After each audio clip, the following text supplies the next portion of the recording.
നമസ്കാരം. Aroor vision news ചാനലിലേക്ക് സ്വാഗതം. അരൂർ ജലോത്സവത്തിന് മൂന്നാം തവണയും കളമൊരുങ്ങുന്നു.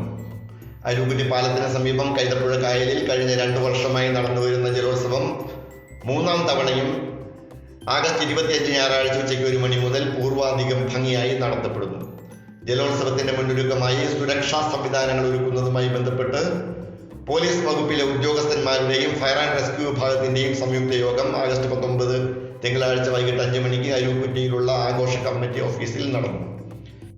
Aroor police station circle inspector PS Shiju, sub inspector S Geethumol അടക്കം പോലീസിന്റെയും ഫയർഫോഴ്സിന്റെയും ഉദ്യോഗസ്ഥർ സമ്മേളനത്തിൽ സുരക്ഷാ നിർദ്ദേശങ്ങൾ പങ്കുവച്ചു.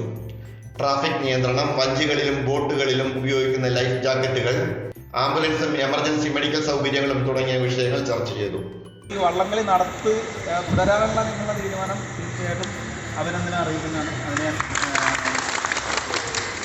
ഈ വള്ളംകളി എന്ന് പറഞ്ഞാൽ ഒരു ഫുട്ബോൾ മത്സരമോ അല്ലെങ്കിൽ വോളിബോൾ മത്സരമോ നടത്തുന്ന പോലെയല്ല. കുറേ റിസ്ക് ഫാക്ടറികളുണ്ട്. എൻ്റെ അനുഭവം കൊണ്ട് വെച്ചിട്ട് കുറേ സംഭവങ്ങളുണ്ട്. അതിൻ്റെ വള്ളംകളി കഴിഞ്ഞാൽ പിന്നെ ആലപ്പുഴ ജില്ലയിലെ ഏറ്റവും വലിയ വള്ളംകളിയാണ് ഈ പറഞ്ഞ നമ്മുടെ അരൂർ നടക്കുന്നത്. നമ്മൾ വളരെ പൂർണ്ണമായിട്ട് യാതൊരുവിധ കുഴപ്പമില്ലാത്ത വിധത്തിൽ അത് നടത്തിക്കൊണ്ട് വന്നത്. ഈ പരിപാടി നടത്തുക എന്നുള്ളത് ചിലപ്പോൾ ആരെങ്കിലൊക്കെ വിചാരിക്കാൻ പറ്റും. അതിനൊരു 0 ഇൻസിഡൻ്റായിട്ട് നടത്താൻ പറ്റുമ്പോഴാണ് നമ്മൾ സക്സസ്ഫുൾ ആവുന്നത്. അപ്പോൾ അത് നമുക്ക് ഓരോരുത്തർക്കും പങ്കാണ്. ആഘോഷ കമ്മിറ്റി ചെയർമാൻ CK ശ്രീശുഗൻ അധ്യക്ഷത വഹിച്ചു. ആഘോഷ കമ്മിറ്റി കൺവീനർ PV ഉദയൻ സ്വാഗതം ആശംസിച്ചു. നിരവധി ജലോത്സവങ്ങളിൽ പങ്കെടുത്ത പരിചയ സമ്പത്തുള്ള അരുൺ രാജ് ജലോത്സവം സംബന്ധിച്ച നടത്തിപ്പിന്റെ രൂപരേഖ അവതരിപ്പിച്ചു. പഞ്ചായത്ത് അംഗം MN സെമിൽ, ജനറൽ കൺവീനർ രതീഷ് ചന്ദ്രൻ, EV അംബുജാക്ഷൻ തുടങ്ങിയവർ സംസാരിച്ചു. ആഗസ്റ്റ് 25 ഞായറാഴ്ച രാവിലെ 8 മണിക്ക് പതാക ഉയർത്തുന്നതോടെ ജലോത്സവത്തിന്റെ തിരശ്ശീല ഉയരും. ഉച്ചയ്ക്ക് 1 മണിയോടെ നടക്കുന്ന ജലോത്സവ പരിപാടിയിൽ അരൂർ MLA ദലീമ ജോജു അധ്യക്ഷത വഹിക്കും.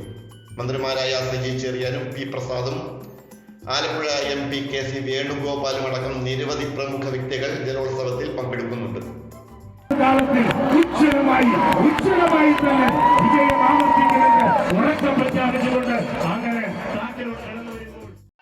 ഇതൊരു അറിയിപ്പാണ്. ഇന്ത്യൻ പെന്തക്കോസ്ത് ദൈവസഭയുടെ കുണ്ടന്നൂരിലെ ബഥേൽ ചർച്ചിന്റെ നേതൃത്വത്തിൽ സ്വർഗീയ സന്ദേശം 2024 എന്ന പേരിൽ കുണ്ടന്നൂർ ജംഗ്ഷനിലുള്ള മൈതാനത്ത് സെപ്റ്റംബർ 12 മുതൽ 15 വരെ സുവിശേഷ സമ്മേളനം നടത്തുന്നു.